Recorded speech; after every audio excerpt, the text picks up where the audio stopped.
Now that we have Go installed, it's time for us to write our very first Hello World program in Go.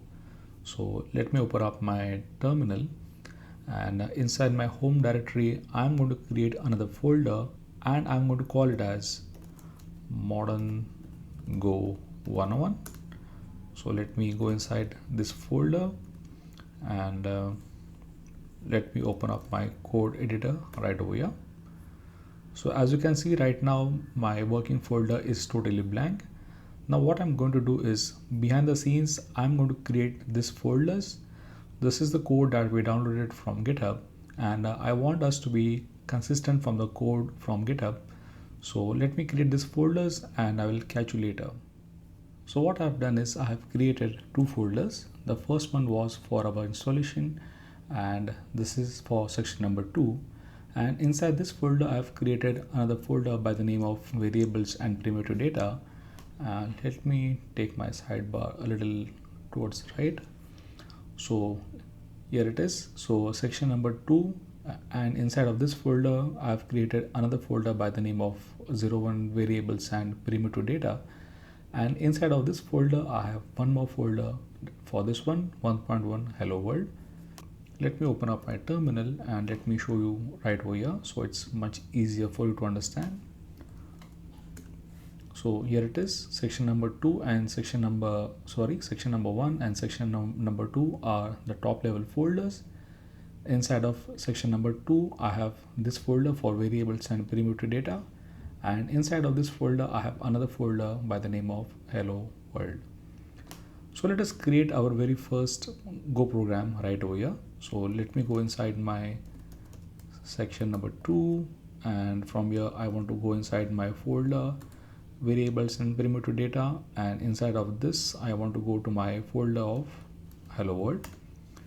Now here I want to create one file, and I'm going to name that file as main.go. So I can just say, let me create a file called as main.go, and let us start working with this file. So here it is. Let me collapse my sidebar. The first thing inside a Go program is package declaration.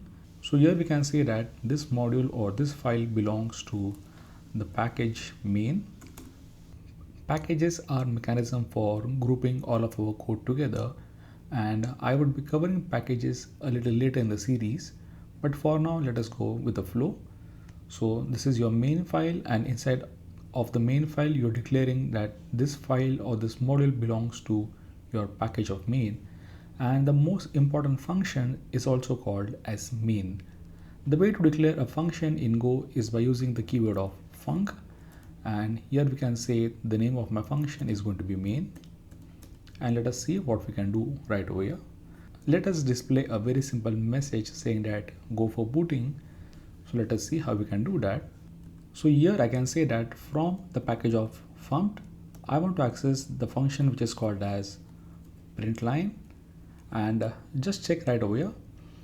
Your code editor should automatically import the required package. So as you can see on line number 3, Visual Studio Code has automatically imported the package of func. Now going back to our println function, so here let me just print out a nice message saying that Gopher Booting. Now let's see how we can run this program. So again, let me open up my terminal. Just make sure that you are inside the right folder. So if I do ls, you can see that I have my file main.go right over here. So let me clear my terminal. You can run your Go program by typing go run and followed by the name of the file. So in our case it is main.go, and here you can see that we have the right output. Later on in the series, when we learn a bit more about packages and modules, I will also show you how to compile our Go programs. Well, let us stop right over here for this video, and I will see you in the next one.